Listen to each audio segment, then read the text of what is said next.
cough suite. Yes. Cough drop. So you're in luck, listeners, because Sarah and I are both sick today. Yeah. We are both batting 1,000, coughing, sniffling, nasal, sucking on cough sweets. Yeah, so if you hear some ASMR sounds of cough sweets in our mouths, it's really it's not intentional. We're not trying a new thing. I know you have sometimes you've gone through bouts of health anxiety. Does that come up when you feel sick? Yeah, less so. I mean, I've been sick since Friday night, Saturday morning. And of course, like it makes sense because my whole family was sick first. And it's obviously something I caught. But in my mind, I'm like, yeah, but in my body, because I have a special snowflake body, it's going to turn into this much larger thing. It's going to become a chronic issue and it will take me down and I'll probably die soon. This is how I catastrophize. Well, that was kind of the segue I was going for. No. I didn't even realize it until I said it. Well. But I think before we get any further with this, there's one really important part that we need to take into account. Are we spelling it with an S or a Z/Z? Z. S. Z. S. I'll tell you exactly what will happen, listeners. I'll be doing the YouTube and it'll be spelled with an S on YouTube, the British way.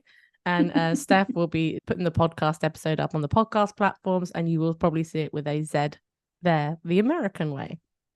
This is what will happen. I do think it's cute how you guys write Z's with S's. Oh, well, I think it's really aggressive. I think it's really aggressive the way you guys write Z's. I completely can see that. It is jagged. It's loud and it's firm and it's here to, yeah. That's another slightly tangential thing. I was having a conversation with a friend today. Do you have a favorite letter of the alphabet? Yes, I do. But it's not surprising as to why. Go on. Well, it's S because my name growing up was Stefanie Sandello. I was SS. And people like alliteration. So I was always like SS. People were like SS. And I just became attached to the letter. I have an affinity for it. I was just really surprised by this when my friend was telling me how much she liked certain letters and then asked me about my favorite letters. I had nothing. I can't say I've ever thought about which letters are my favorite. And letters you prefer one over the other? Like, what do you prefer, a G or an L? I couldn't care less. Well, I prefer an L. I was saying though, actually, I don't like S's or D's because it's my initials, and I never feel like they're easy to write. I never feel like my S's or D's are very uniform. So in my signature, for example, I don't feel like it's very consistent. And when I was in the police, we had to initial all our evidence bags, and sometimes one evidence bag could need 5 initials, and you've got 50 bags, and you're initialing constantly. And I remember thinking, like, I wish I had different initials because it felt like I know why you think that. Because you don't write in print. And S's in print are so much better than joined up S's. I'm going to have to mute myself. Okay. Well, then I'll just talk to everybody else while you do that. I love a print S, but I don't like a script S, a cursive S at all. So I think that's part of the bias.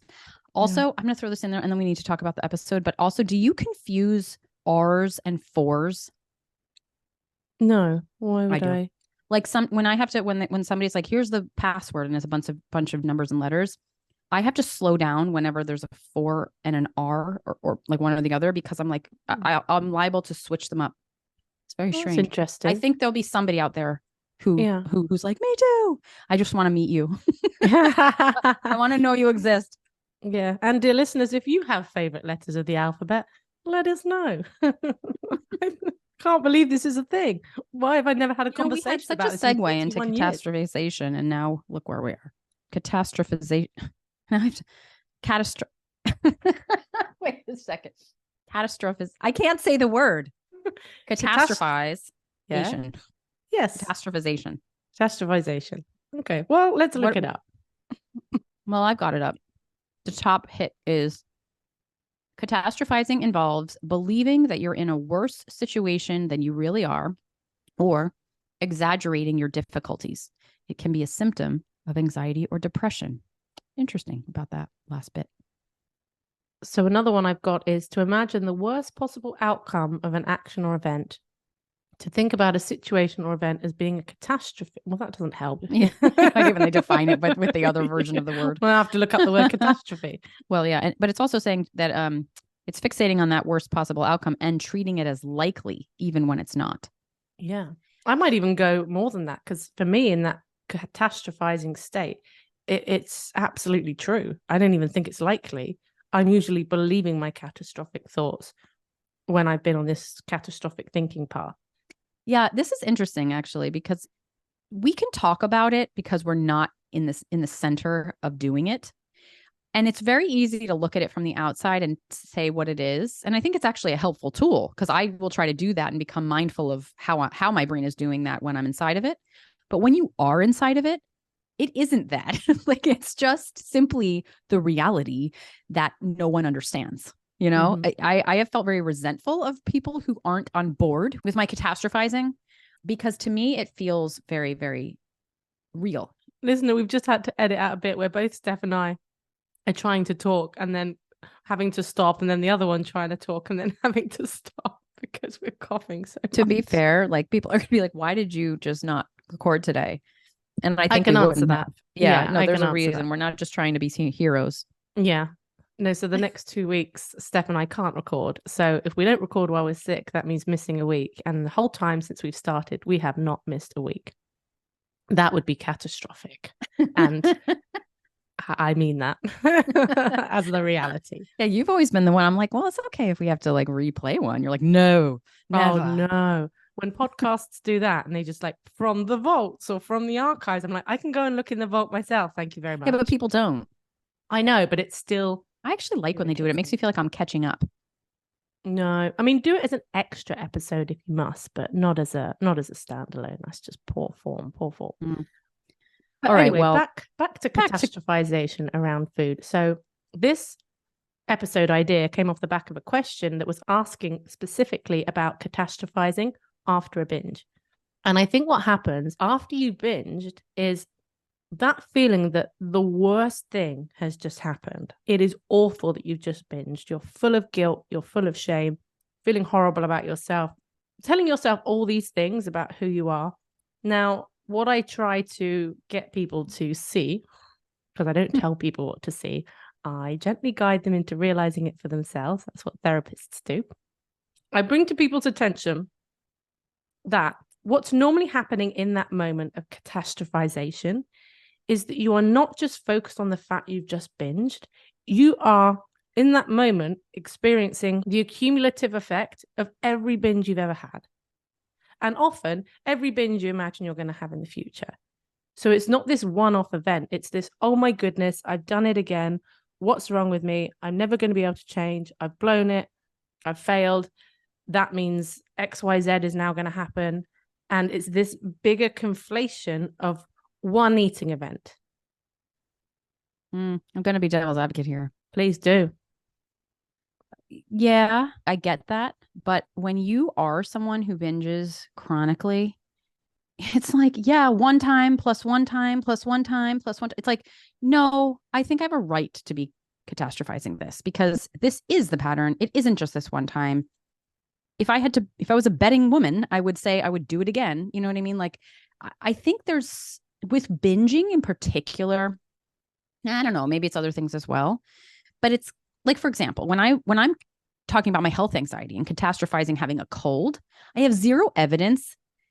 Like, the prediction I'm making that I'm going to die next week is not based in any, there's no evidence for it, right? So I'm looking at this cold and making this big thing based on what? But when you're catastrophizing your binge, for me, because this is what I relate to, it's like, yeah, I have a right to do that, because this has been an issue. This isn't an isolated incident. This is going to happen again. I know that's a story, but also, again, a probability. And therefore, I think that for me anyway, I would feel like catastrophizing it is a reflection of all the energy that I actually have around this frustration about what I'm involved with and that I don't know how to get out of it. It's almost feels a little warranted. How does that contradict what I said? Because it's not making a story out of one incident. But it happens after one incident. I'm not saying that there isn't really good reason for it, and that all those things that you just said, like, of course you're going to catastrophize in that moment.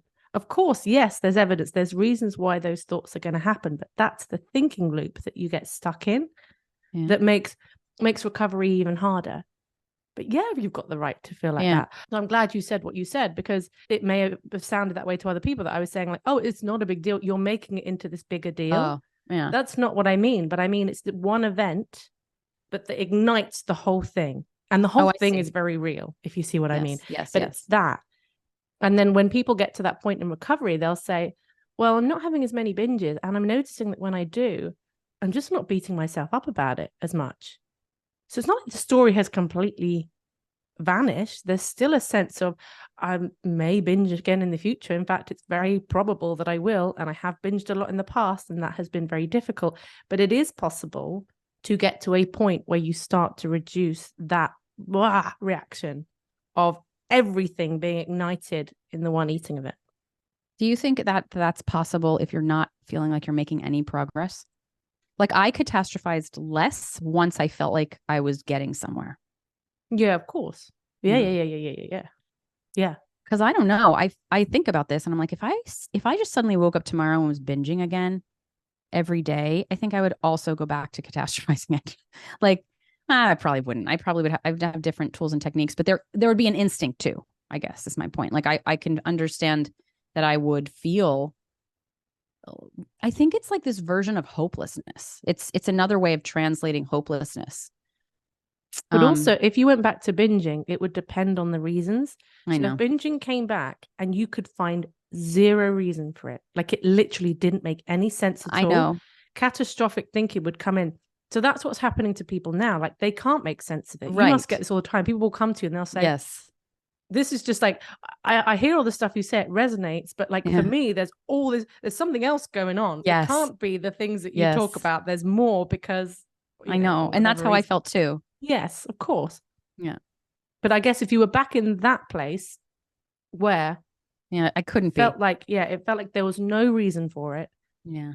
You know, you kept but that is what it seems like the truth when you're in it. Of course. Yeah. You know how sometimes you might catastrophize something, and if you have a conversation with anyone else about it, or even with yourself, you might be able to logically talk yourself through it and be like, and all of a sudden when you put it into words, it doesn't even sound correct. Like, it doesn't make sense logically, but inside it feels like life and death, or it feels, you know what I mean? And I've done that before, where I've been talking to my husband about something, and when I say it out loud, I'm like, oh, that doesn't really sound correct. It doesn't sound like but a isn't big it deal. Annoying when that happens? Like, doesn't it? I feel like it really annoys me, because I'm like, no, there was an investment in what was true, felt true. Yes. Yeah. But I think there's a reason for that. I think that catastrophizing comes from the nervous system and not from necessarily the brain. I mean, I'm sure it does also come from the brain and thinking, but it comes from the urgency of a system that believes it to be in threat.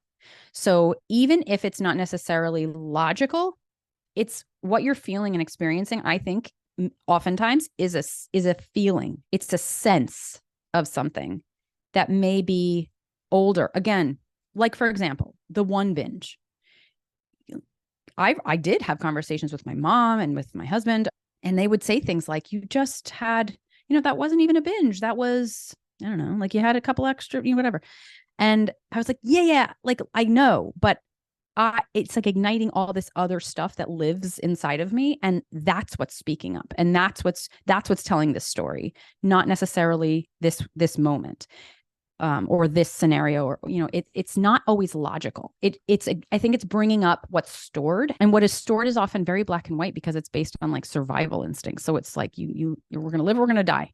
It's black and white. Yeah. So why is it a problem, apart from the fact that it doesn't feel great usually? Why would it be a problem or get in somebody's way of recovery?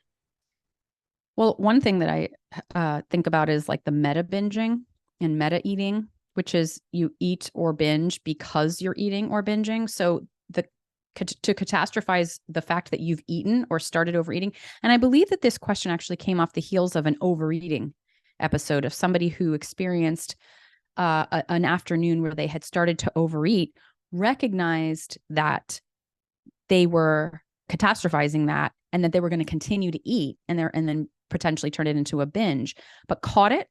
This was a community member who mentioned on the call that she kind of noted in this moment that she was doing that she was like, oh, I overate. Oh my gosh, this is a big deal. It's this big problem.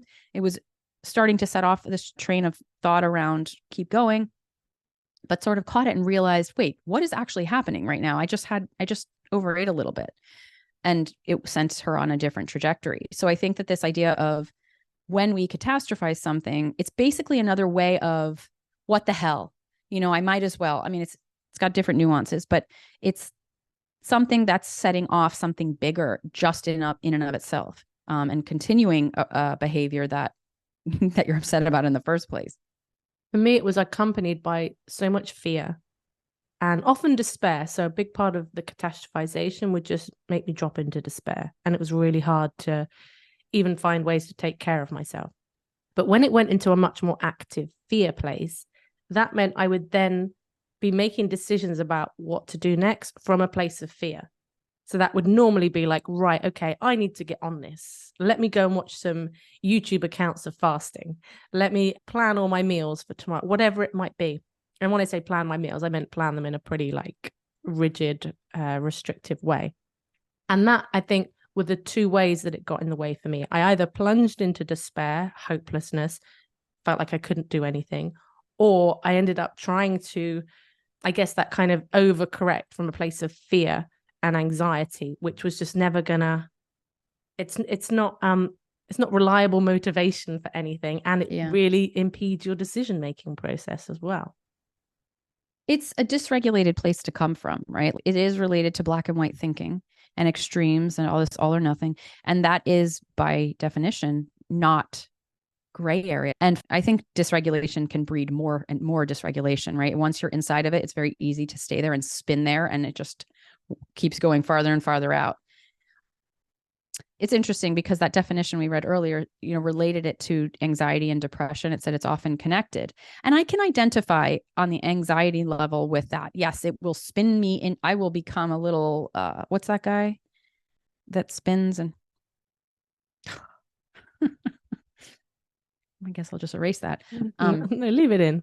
The guy. What is that guy? I don't know. What was Tasmanian devil? Oh, I become a little Tasmanian devil, like, just getting more and more and more. But I actually feel that feeling of catastrophizing something is much more related to me to a depression. It feels like hopelessness, not the kind that where it's just like, I need to process this as grief. It's more like, I just feel truly like there is no hope for me. And that is just making me want to shut down. It can quickly send me into that space. I'm sitting here thinking, like, how do I not do that now? I think when that would happen to me before, again, when we're inside of it, it feels like it's truth. It feels very, very real. And I think that I've practiced, we talk about it so much, I think too, even this podcast itself has helped me be able to watch and be like, I'm doing that thing that we talked about on that episode. You know what I mean? Where like, I'm such a good podcast, isn't it?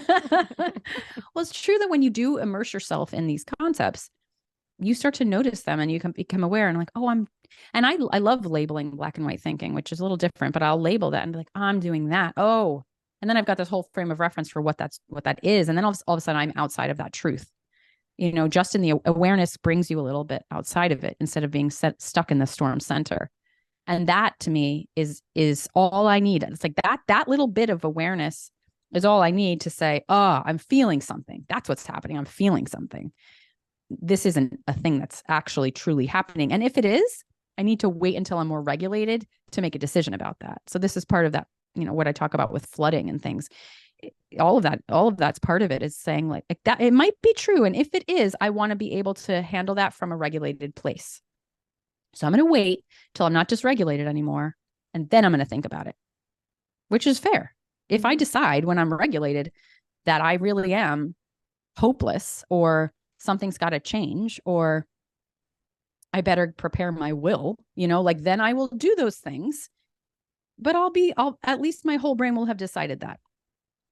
Not my fear center. Yes. And to echo that a little bit, the being a bit more aware of that in myself now means in those moments where I'm in the black and white thinking, or I don't know, let's say I had a conflict with somebody, and in my mind I'm going, right, that means that I can never speak to that person again, or this is what I need to do, or we're never going to be friends again, whatever it might be. I remind myself that this is not the state to make that decision. I don't know how I'm going to feel in the future. So being much more aware of how my emotions shift and change has been enormously helpful. Because when I felt that despair, when I was really in it, it always felt like it was never going to leave me. It was just never going to go. Right. Even if my rational mind might know that it would, it doesn't matter because it doesn't feel like it. It feels like an unending pit of this is the reality. Everything else is just self-delusion. This is the truth of it. But I guess in terms of what can help with the catastrophic thinking, one, I think speaking it out loud, like you said, when you sometimes say it out loud and you hear it, or someone else hears it and reflects back to you, like, really? Or they offer you another perspective. Using other people to help regulate yourself is enormously helpful. Communities are great for that as well. We have one. If you want to join ours, link below. But even friends or trusted people, even writing things down sometimes that gives you a little bit of perspective. If you find processing in that way helpful, if you can get to the point where you can even label it as catastrophizing when it's happening, great. You might not be able to, because in the moment you might just think it's true. Another thing that's helped me with sometimes, especially when I go into that future thinking, they do this a lot in CBT. They have that labeling of different kinds of thoughts. They call it fortune telling, I think. Yes. Something like that. Fortune telling, this idea that you know. So in my mind, it would be, I'm never going to recover. Or let's say I had a good couple of weeks and then I crashed into binging again. I'd be like, I'm never going to recover. And then in those moments, particularly when I was working towards recovery, I would say, well, I don't know that. I can't know the future. I'm telling myself I'm never going to recover because it's been years where I feel like that's been the evidence, but I'm using the past to predict the future, yada, yada. So it's not that, I have to convince myself that this isn't true, but it's that casting doubt. It's being able to come to a place of, I don't know, which I think is more challenging if you're more at the anxious end of the spectrum, would you say? No, I don't think more so. Okay. I think on either side of the extreme, it's harder just depending on how far out you are. Yeah. But it also reminds me of parts work. Sometimes I'm like, look, I need to, this needs to be a catastrophe to a part of me. There's a part of me that like is just needing that. And so I will say to myself, okay, there's a part of me that really believes X, Y, and Z.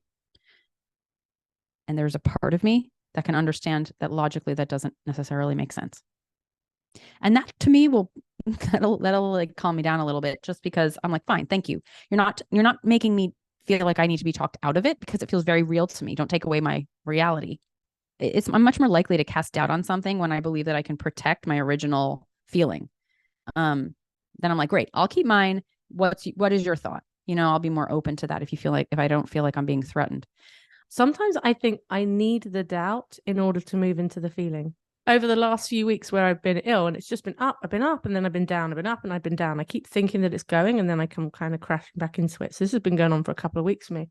And it's really affected things like when I did my month in India, I came back and my body felt really strong. And I feel like my strength is gone. And I'm having to do very restorative yoga. Whenever I try and do anything that involves like more physical strength, I'm finding it hard.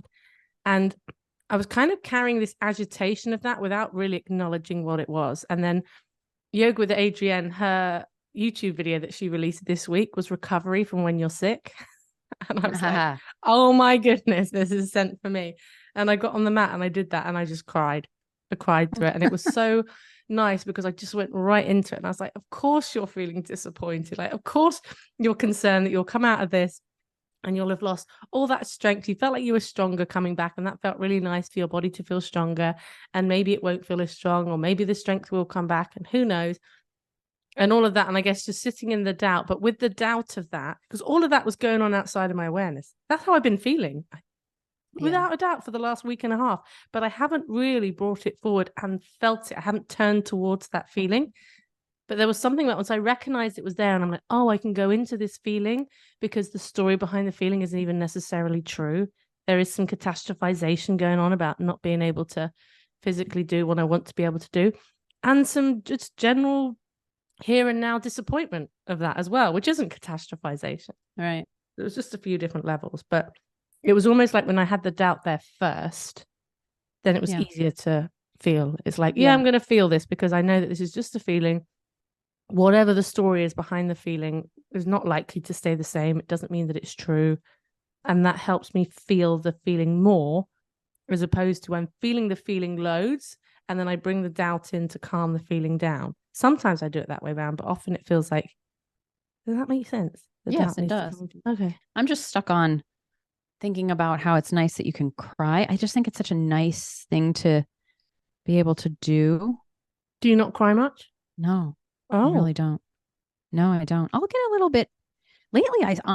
I've been feeling more tears of joy or a strong positive emotion, but not sad. I don't, I get angry before I get anything.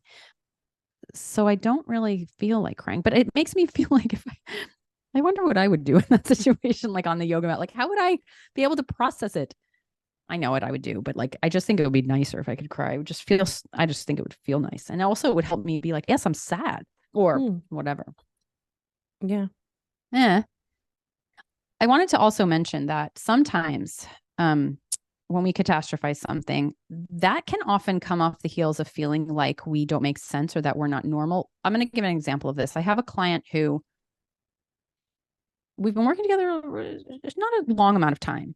And on WhatsApp, there's a lot of messages that have come through around, like, I feel like I've eaten too much today and I've blown it, and catastrophizing this eating that's taking place.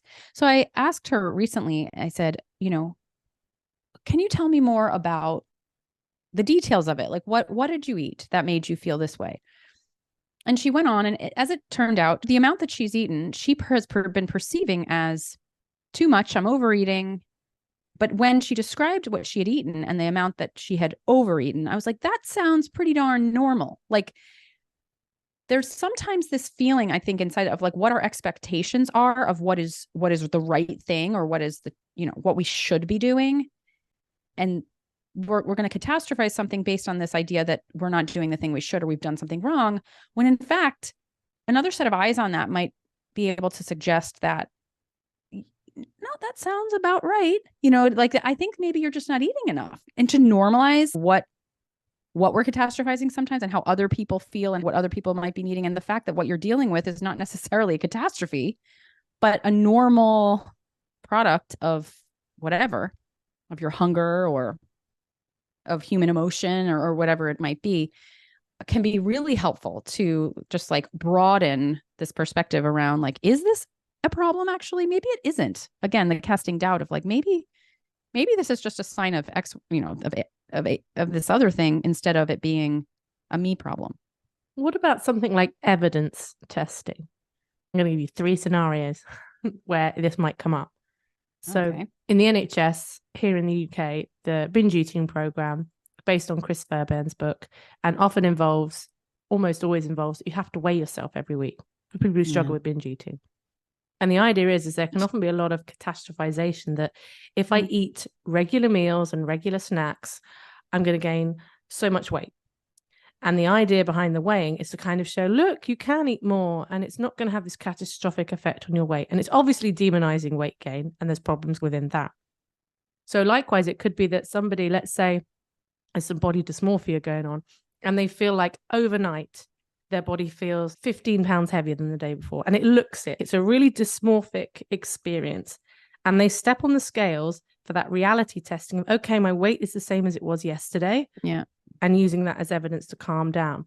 Or that sense of, I've eaten so much today, I've overeaten, I've eaten constantly, I must have eaten like 10,000 calories, blah, blah, blah. And they write it down and find actually the caloric amount was nothing near as much as they were catastrophizing. What do you think of that? That's hard. I know. It's hard because there's not a singular answer to that. Or there's competing ones. It's like the argument for calorie counting too, around, that sometimes it could be helpful for that exact reason, but it could also be really harmful, as can the same thing with the scales and the weighing, because the truth of the matter is that this will help some people and hurt others. So some people may find refuge in the fact that they haven't gained weight or they haven't eaten as many calories, but other people are going to gain weight and their fears are going to come true, or they really are going to find that they ate, so much food. And in this very process of calming the brain down, it's through the condition that you don't eat too much or gain too much. And that is further solidifying something that I think is not very productive to be solidifying. I think it's helpful in a small moment, potentially, right? Like to be like, oh, I can see that I really didn't eat that much, or I didn't gain that much. And that makes you feel better that day. But in the long run, it still sets up the fear that, but if I did, then that's a cause for panic. And I just think it's like an association that can be both helpful and unhelpful. And so I think it's going to be dependent on the person. And I also think it should be a small part. So I do have clients where I could see, and we've done this where we've looked at the reality of a situation, and it is helpful to be like, oh, okay, like I can understand it sort of gives you a concept of what your mind is doing. I think it's helpful to be like, oh, my mind was having this whole story and then this was the reality. That's so interesting that my mind does that. I think it's helpful to even see that your mind can do that. But I wouldn't use that as a primary way of intervention. Like I just would be like, okay, just notice that, and then let's go over here and do something different. And I wouldn't necessarily come back to that because it's a piece of something, but it can't be the whole thing because it inherently has inside of it conditions that aren't helpful. Good answer, Steph. You did all right. What would you say? Everything you just said. I would just add that I agree. In some situations, it's almost like the least harmful path. And in other situations, it could be more harmful. I guess one of the risks of that is that it can reinforce that reliance on external factors to tell you if everything's okay. Right. Oh, okay, my weight's saying this, so I'm okay. Oh, it's actually this number of calories, so I'm okay. It's that external thing, which long-term is what we're trying to heal. Sometimes in like an acute phase or in just an acute moment of distress, if that knowledge, for whatever reason, helps to just bring you into more reality, if your mind is going to catastrophic places, yeah, who knows? Not something what we're recommending, but we can understand how it could in certain situations pull you out of catastrophic thinking. I have a client who texted me to say, it's been a holiday weekend for me and my family. I have been eating a lot, and I woke up this morning and felt terrified that I had gained all this weight. And she's like, I'm sorry, but I stepped on the scale. I was like, no, you don't need to apologize. They do, don't they? Autonomous. I stepped on the scale, and in fact, I hadn't gained any weight, and now I feel so much better. Right. And as a result of feeling so much better, she didn't cancel plans for that day that she had, planned to socialize with some friends. She didn't cancel it. She was clearly, like, her message, there was lightness in her voice. She was in a good mood. She felt positive and she was productive that day. Right. Like she was more motivated to do things than she normally is. So you could see in this one day, it's like, okay, that worked for you today. You know what I mean? On the surface. Then the next day she said, you know what? I woke up this morning, and she said, I listened to your message before I got out of bed. And the message had said something like, how, at the end you'd said like, how are you feeling today? Just wanted to touch base with how you are. And she said, when I heard you say that, I realized that the first thought in my head was, I don't know how I am. I haven't weighed myself yet. And she was like, and I realized I honestly couldn't tell you. I couldn't answer that question because I hadn't weighed myself yet. And this is exactly, you know what I'm saying? It's like, that's a perfect example of, yeah, it's helpful Monday, but it's not helpful Tuesday. And like for the rest of your life, because you can't answer the question. And again, I don't believe that it's true that we should only be guided by our internal feelings, because we need external too. I believe that we do. But we are so reliant on external and so not in touch with internal, I think, in general, that more concentration on the internal is relevant in this work. But I don't want to say that that means that the external is never viable, or that we don't need some kind of touchstone of relativity on the outside. I think we do. It's just that this scenario that I've just mentioned often becomes the case, and then that's not helpful. We've also moved away from catastrophizing. No, not at all. Well, all right. No, I guess it's still there. We're looking at ways to, because reality testing can be one way out. And I guess we're talking about that idea of reality testing and when it's helpful and in certain situations with this kind of work where it might long-term not be the best strategy. We've talked about talking about it, naming it, speaking to people, creating doubts. Sometimes I think we catastrophize in order to stay away from an emotion. So this comes up with body image sometimes. I'll use myself as an example where I would look in the mirror, see a photo, whatever, and be like, well, I hate everything and myself and my body, and I'm going to become a hermit and never go out again and blah, blah, blah, blah, blah. And essentially, I think that I would become so extreme, and I would actually become really extreme. I would cancel plans. I would not get dressed. Sometimes I wouldn't shower. Like I just would lean really hard into the catastrophe.